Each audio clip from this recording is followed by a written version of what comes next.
Welcome back to my YouTube channel. Thank you so much, guys, for tuning into this channel. Guys, we are talking about Imbewu the seed.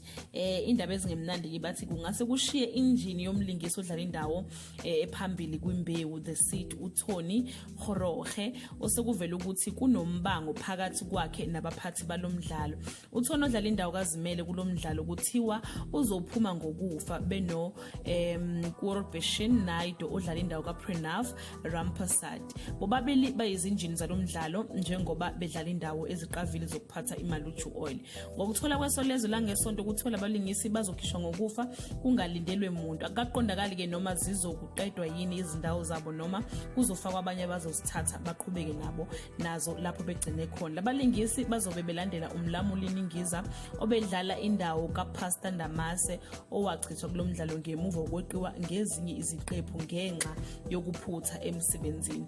Ngaphandle kwalabalingisi bathi luningi uguquko oluzokwenzeka kulomdlalo njengoba kukhona abanye abalingisi abasha abazojoina lo mdlalo. Guys, yeah, this is the very bad news for us because we have fallen in love with Uzmele kakhulu. For me, ngikhulumela mina side lami cha Uzmele ungiactela kamnandi. But guys, you can leave your comment below and share your thoughts. Ngizobanye bethi ke ngase kufike